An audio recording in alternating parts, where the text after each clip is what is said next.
White chegou à Austrália em dezembro de 1891. Durante a viagem, desde os Estados Unidos, ela recebeu várias visões, e também ao chegar. Algumas eram relacionadas com os operários da editora australiana. Ela escreveu num manuscrito o que havia visto. A maioria das instruções foram escritas para Nathaniel Falkhead, o tesoureiro da editora. Falkhead era um homem de negócios alto e enérgico com uma disposição generosa, mas ao chegar a ser membro da Igreja Adventista do Sétimo Dia, ele também era um líder proeminente de várias sociedades secretas.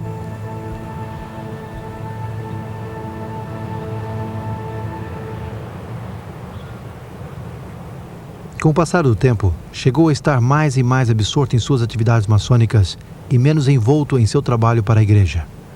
Alguns de seus companheiros se preocuparam com sua decadência espiritual e insistiram que ele considerasse a direção de sua vida. Mas Falkhead rejeitou completamente essa sugestão.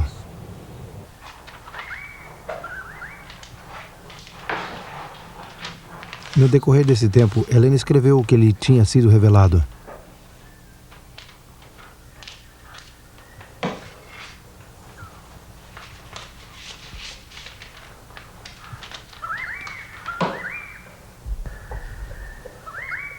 Mas quando ela pensou em enviar a carta a Falkhead, pareceu que uma voz lhe falou e a conteve, pois os empregados da editora ainda não estavam preparados para receber essa mensagem. Uns 12 meses mais tarde, o primeiro período letivo da primeira escola adventista da Austrália tinha apenas terminado. Helena White estava ali para assistir ao encerramento escolar. Depois da reunião, ela convidou Nathaniel Falkhead para que a visitasse. Quando ele chegou, ela começou a ler-lhe o manuscrito. Enquanto ela descrevia algumas das reuniões de ordem secreta, ela lhe fez lembrar do seu hábito de dar pequenas ofertas à igreja e grandes donativos à loja maçônica. Também contou-lhe que tinha ouvido como o tratava como um reverendo mestre e advertiu-lhe que nenhum ser humano deveria ser tratado assim. Embora não atacou o sistema da loja maçônica em si, ela denotou quão difícil é para um cristão servir a dois mestres. Enquanto falava, ela fez um movimento com sua mão, que surpreendeu a Falkhead. A senhora sabe o que fez? Acaba de fazer um sinal secreto dos maçons. O sinal de um cavaleiro templário. No que continuaram conversando, ela fez outro movimento com sua mão. Subitamente, Falkhead adquiriu uma palidez mortífera. O sinal que ela tinha feito só era conhecido pela ordem mais alta dos maçons, um sinal que nenhuma mulher deveria conhecer. Durante as 2 horas seguintes, Falkhead lutou com sua consciência. Finalmente decidiu desligar-se das lojas maçônicas, o que conseguiu depois de um conflito. O senhor me deu a honra de falar-me através da senhora White. Ele apresentou meu caso a ela e chamou-me por meu nome. Por isso considerarei atentamente a instrução do senhor.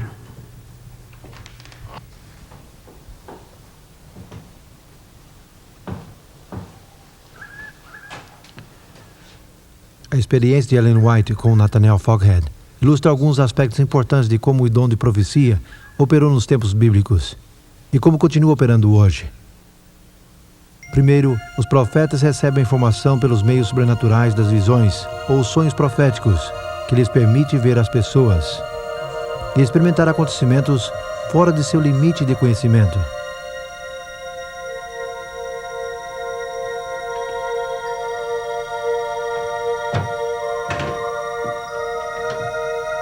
Logo, são ordenados a comunicar a mensagem do Senhor às pessoas concernentes. Ele ou ela, pois as mulheres também foram chamadas a ser profetas, têm que expor a mensagem em forma oral, escrita ou atuada. Essencialmente, o profeta é o porta-voz de Deus. É por isso que o dom de profecia é conhecido como o testemunho de Jesus. Isso não significa que Deus dita a mensagem ao profeta. Antes, o Espírito de Cristo satura a mente do profeta com pensamentos. Então o profeta escolhe as palavras para expressar os pensamentos recebidos durante a visão ou sonho. Isso também significa que a cultura, o nível de educação e a formação do escritor tem muito que ver na maneira como essas mensagens são comunicadas.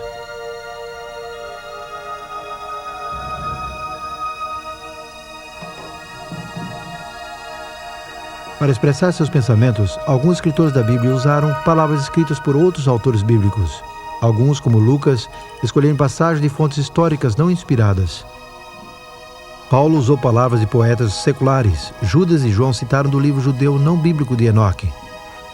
Mas sob a direção do Espírito de Deus, o profeta é inspirado e a mensagem chega a ser a palavra de Deus.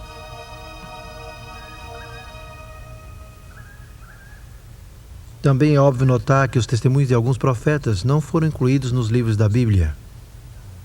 Por exemplo, as mensagens de Natã, Gad, Miriam, Ágapo, Silas e as 4 filhas de Felipe. Mas isso não faz com que as mensagens sejam insignificantes ou menos inspiradas. Simplesmente significa que eram de valor local e relativamente temporário.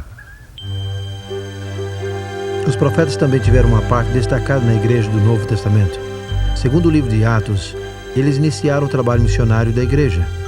Escolheram as pessoas e mandaram a seus lugares respectivos. Em 1 Coríntios 14, Paulo diz que o dom de profecia fortalece a igreja, trazendo-lhe encorajamento e consolação.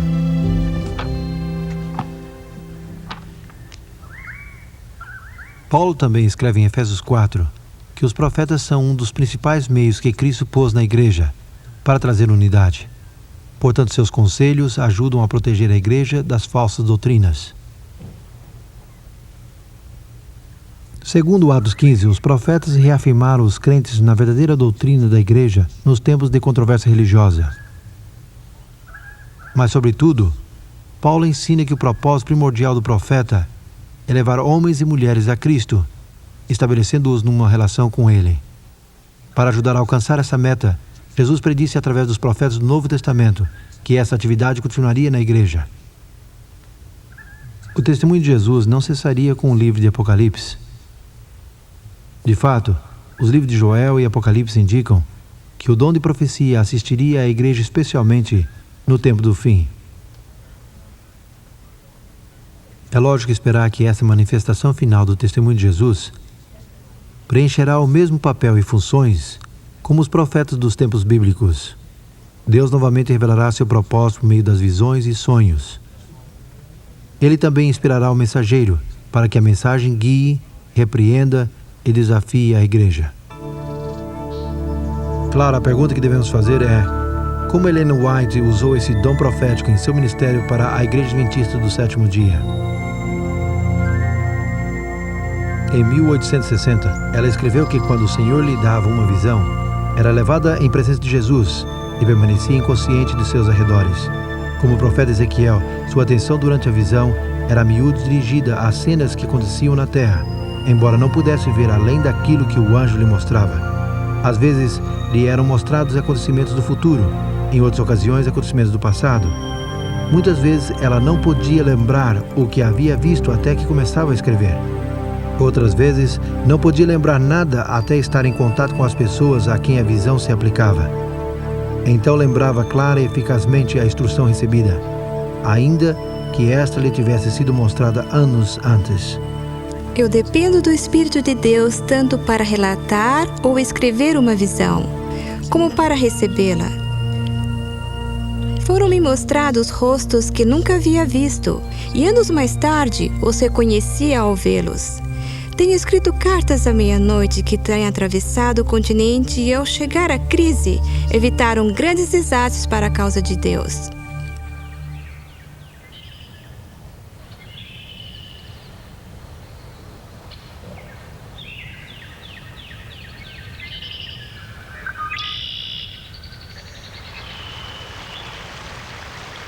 Creio que não houve uma pior crise na Igreja Adventista durante os primeiros 60 anos de sua história que a ameaça do panteísmo.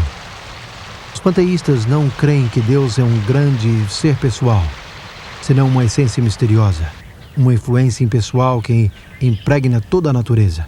Embora ele exista em todas as coisas, nas árvores, nas flores, no ar e nos animais, ele é tão impessoal como a gravitação ou os raios do sol.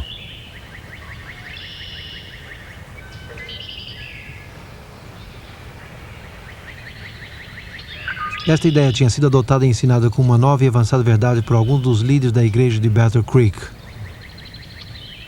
na realidade, ameaçava os mesmos fundamentos da opinião bíblica de Deus. O Dr. John Harvey Kellogg, o brilhante doutor e superintendente da instituição médica da igreja em Battle Creek, foi um entre os muitos líderes da igreja que foram atraídos por essa filosofia no começo de 1880, mas não foi até 1897 que ele introduziu a doutrina em forma pública. Nas reuniões da Conferência Geral em 1899, realizadas aqui na igreja de Lancaster do Sul, em Massachusetts, as ideias panteístas foram novamente promovidas por vários líderes da igreja. Ellen White ainda se encontrava na Austrália, mas foi ordenada a informar a conferência de vários testemunhos. Um levava o título A Verdadeira Relação entre Deus e a Natureza. A natureza não é Deus, e nunca foi Deus. A voz da natureza testemunha de Deus, declarando sua glória, mas a natureza em si não é Deus. Sendo criada por Deus, ela só rende o testemunho de seu poder. Bem, irmãos, o que acham disso? O momento oportuno dessa mensagem foi relevante. Havia sido escrita aqui na Austrália quase 4 semanas antes do começo da conferência, mas chegou justamente quando necessitada. No entanto, este não foi o fim do caso. A doutrina panteísta foi logo exaltada no colégio Battle Creek e no sanatório, que estava sob o controle do Dr. Kellogg.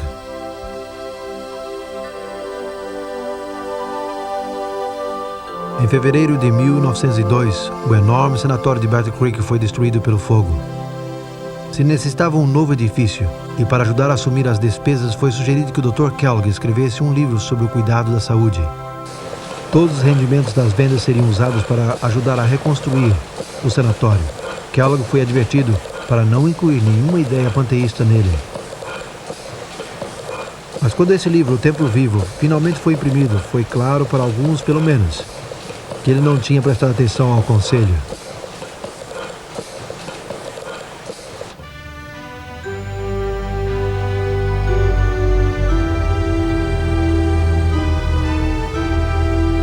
Em 1903, os líderes da igreja decidiram que o concílio anual teria que ser realizado em Washington, D.C. Arturo Daniels, o presidente da igreja, esperava que ninguém fizesse referência ao Templo Vivo ou às ideias panteístas de Kellogg. Mas quando Kellogg e seus adeptos de Battle Creek chegaram, foi evidente que uma confrontação era inevitável. Senhores, o que necessitamos é uma nova interpretação de Deus. E o panteísmo nos dará isto, uma nova experiência religiosa. Não, senhor, irmão Kellogg.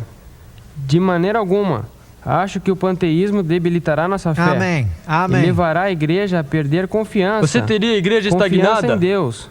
Devemos aferrar-nos às nossas tradições. Não. Estivemos aferrando-nos a isso por muito tempo. Sua intenção é levar-nos a pensar que Deus não se interessa por nós. Isso não é verdade? Irmãos, por favor. Nós teremos que suspender essa reunião.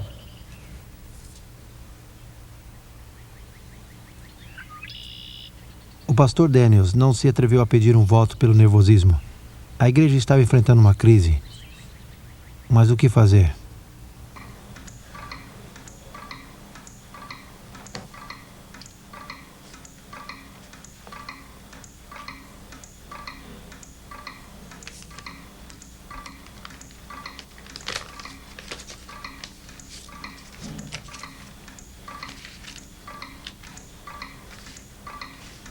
Tenho algumas coisas a dizer sobre o novo livro O Templo Vivo. Tenho cuidado com o modo que vocês apoiam as opiniões desse livro com respeito à personalidade de Deus. Como o Senhor me apresenta o caso, essas opiniões não têm a sua aprovação. Imagino que o autor desse livro está no caminho falso e tem perdido de vista as verdades eminentes para esse tempo.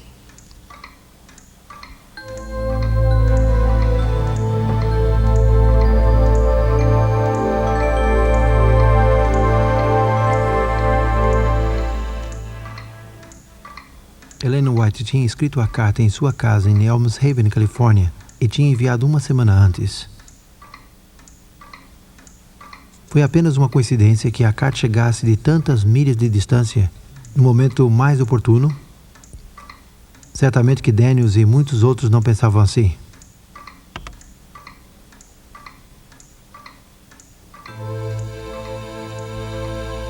Nunca as mensagens de Deus foram tão necessárias como neste momento. E nunca houveram mensagens mais adequadas, enviadas por Ele a seu povo, que a senhora os escreveu. A senhora não pode imaginar a bênção que seu comunicado sobre o templo vivo nos trouxe. Chegou no momento exato. O conflito foi severo, mas sua mensagem chegou e resolveu a controvérsia.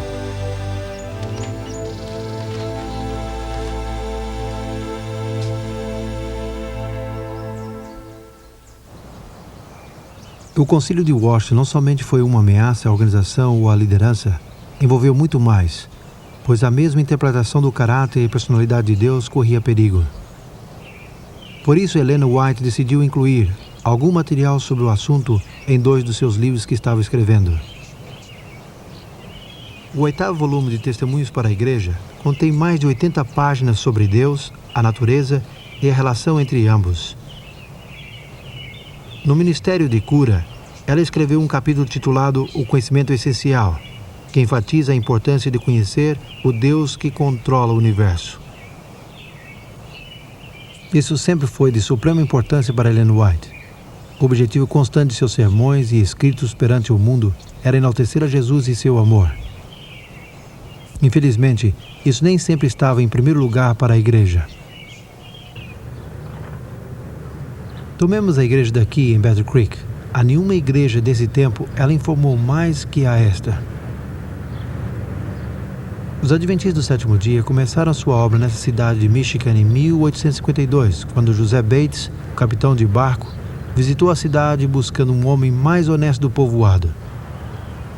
Leonardo Stewart, o gerente do correio, o levou a Davi Wood, um vendedor ambulante presbiteriano. Bates o convenceu a importância de guardar o sétimo dia e o sábado, e Whit chegou a ser o primeiro adventista que guardou o sábado em Battle Creek.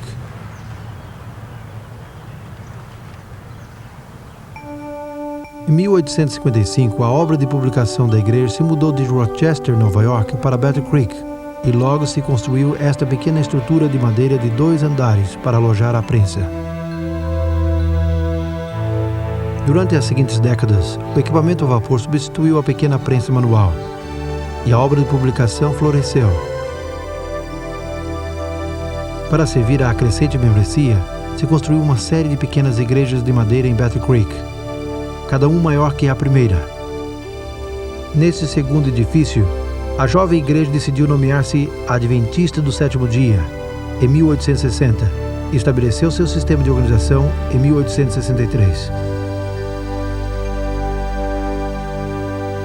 Em 1866, em resposta a uma visão dada a Ellen White, a igreja abriu seu primeiro instituto de saúde, o Instituto Ocidental de Reforma Pró-Saúde, como foi chamado. Foi fundado numa antiga casa reformada em Battle Creek. Seu objetivo não era somente tratar as pessoas com remédios sensatos, mas também ensiná-las como cuidar-se para prevenir as doenças. Foram poucos os fundadores que acreditaram que em poucas décadas o Instituto seria reconhecido mundialmente sob a direção do dinâmico médico o Dr. João Kellogg. Em 1872, se iniciou a primeira escola adventista na cidade. Começou no pequeno edifício de 2 andares, que tinha alojado a obra de publicação. 7 anos mais tarde, se dedicou ao famoso Tabernáculo Diamond, o 4º edifício da igreja adventista na cidade. Era de uma imponente estrutura de tijolos, com capacidade de 3.200 pessoas, e provia um lugar ideal para as reuniões da Conferência Geral. Em menos de 30 anos, Battle Creek chegou a ser a meca para os membros da igreja, pois oferecia educação, trabalho e oportunidades para o cuidado da saúde como nenhum outro lugar. Mas Ellen White reconheceu os sinais de perigo dessa centralização tão intensa. Surpreendentemente, suas advertências foram grandemente despercebidas nas seguintes décadas.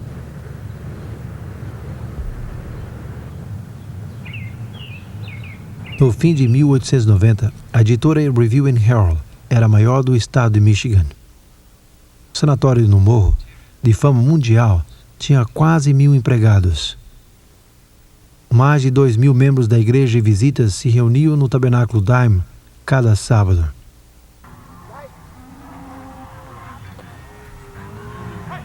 Mas desde a Austrália, onde Ellen White estava morando na década de 1890, ela insistiu que não fizesse mais planos de expansão.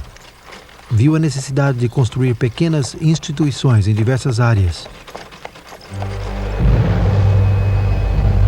Também sabia pelas visões recebidas que grandes mudanças estavam a ponto de ocorrer no mundo.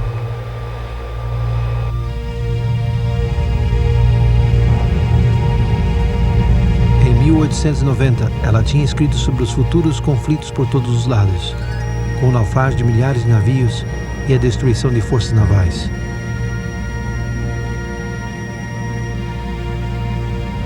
Seres humanos seriam sacrificados aos milhões, ela disse. Confusões, colisões e mortes ocorreriam inesperadamente nos grandes meios de transporte.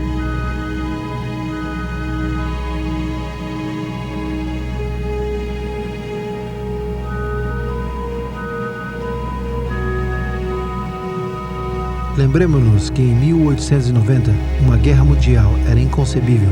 Os aviões e carros a gasolina nem tinham sido inventados, mas todas as suas palavras resultaram verdadeiras. 24 anos mais tarde, 10 milhões de pessoas morreram na Primeira Guerra Mundial e outras 40 milhões na Segunda Guerra Mundial.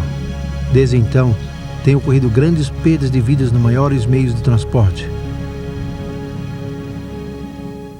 Na Conferência Geral em Battle Creek em 1901, alguns passos foram tomados para descentralizar a organização da igreja. No entanto, as advertências de Ellen White com respeito ao aumento da comercialização e sobre os salários injustos na editora, a maioria entraram em ouvidos surdos. Mas em novembro de 1901, se comunicou uma mensagem alarmante aos membros da junta da editora. Helena lhes fez lembrar que Deus estabeleceu a editora para publicar sua verdade, mas essa meta tinha sido esquecida com a busca de lucros comerciais. Então veio a advertência. Quase tenho temor de abrir a revista adventista, por medo de ver que Deus tenha purificado a editora com fogo. A menos que haja uma reforma, a calamidade virá sobre a editora e o mundo inteiro saberá por quê. E logo o soube.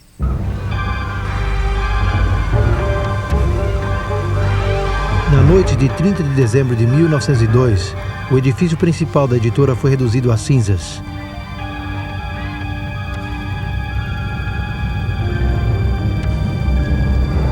Isto ocorreu uns 10 meses depois que o famoso sanatório de Battle Creek tinha também sido destruído pelo fogo.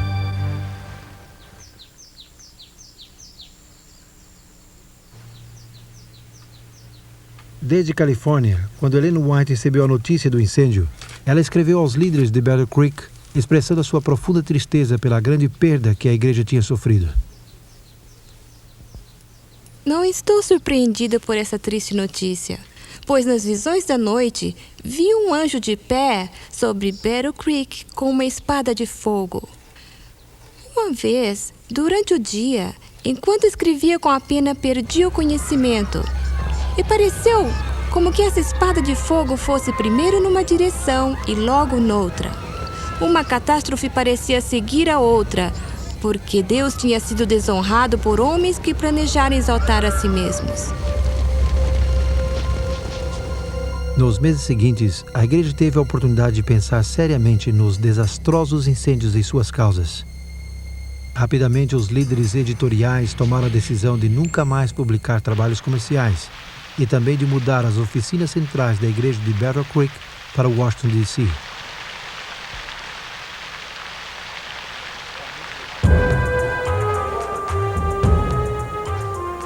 Nos tempos bíblicos, o profeta, sendo o porta-voz de Deus, muitas vezes falava claramente e dava mensagens de advertência ao povo de Deus, chamando ao arrependimento.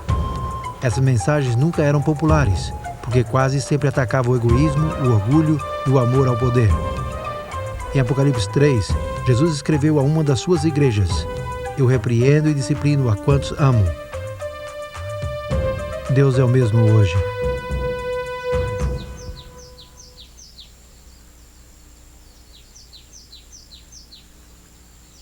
Através de Ellen White, sua mensageira moderna, Deus também advertiu e apelou não somente aos líderes ao arrependimento, mas também os indivíduos.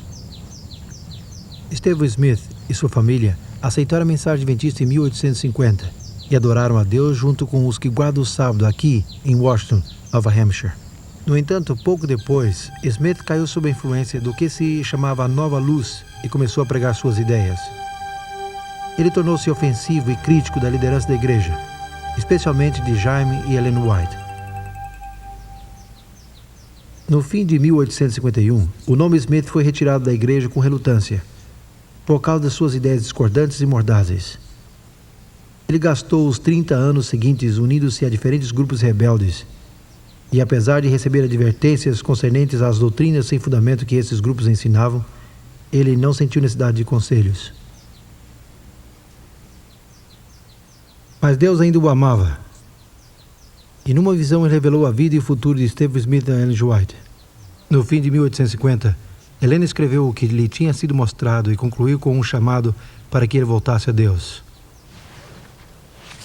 Quando Smith recebeu a carta, se zangou e declarou que não queria nenhum testemunho de Ellen White. Guardou a carta no baú e se esqueceu dela. Nesse meio tempo, Smith seguiu com seu crítico hábito. Um amigo disse que ele tinha a língua mais maldosa e fulminante que ele conhecia. E desse jeito ele desperdiçou os que poderiam ter sido os melhores anos de sua vida. Então, em 1884, sucedeu que ele recolheu uma cópia do jornal da igreja, a revista do Advento e da proclamação do sábado. Seus olhos viram um artigo de Ellen White. Ao lê-lo, ele se impressionou com a verdade. Com o passar das semanas, continuou lendo a revista, e a sua família e amigos notaram uma mudança gradual em suas atitudes, mordazes e desagradáveis para com a igreja e seus líderes.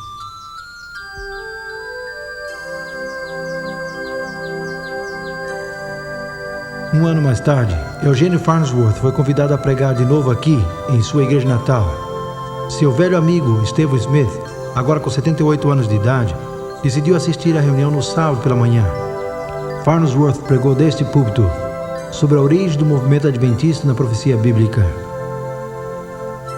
As positivas e confiantes palavras de Farnsworth afetaram profundamente a Smith. Durante a semana seguinte, Smith se lembrou da carta que tinha recebido de Ellen White tantos anos atrás. Ao abri-la, ele leu sobre o que sua vida seria se continuava nesse caminho que havia tomado. No entanto, o que tinha sido uma predição, quando a carta foi escrita, era agora uma história. Sua história um registro de como ele havia vivido por causa de não mudar os seus hábitos.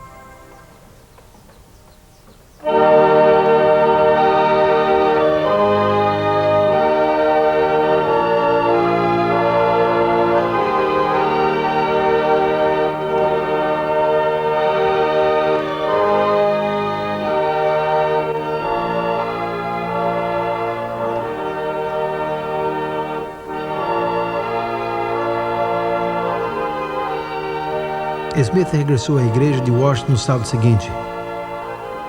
Farnsworth, que ainda não sabia nada sobre essa experiência, tinha preparado um sermão sobre o dom de profecia na igreja adventista.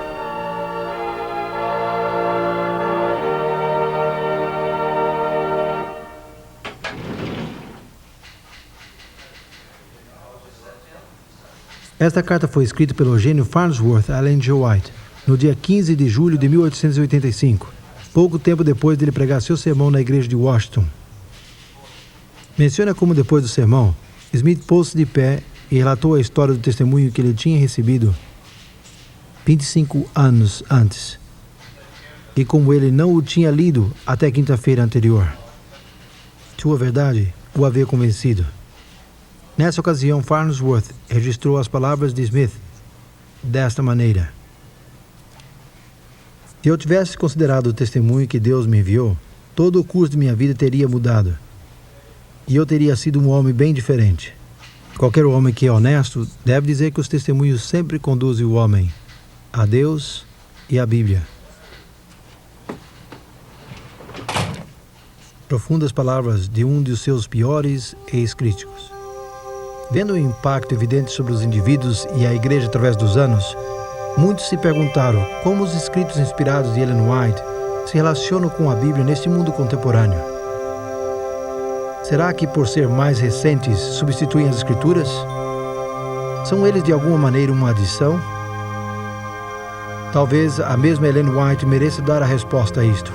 Se tivesses feito da palavra de Deus vosso estudo, não necessitarias desses escritos. É porque haveis deixado de instruir-vos com o livro inspirado de Deus, que ele tem buscado alcançar-vos com testemunhos simples e diretos.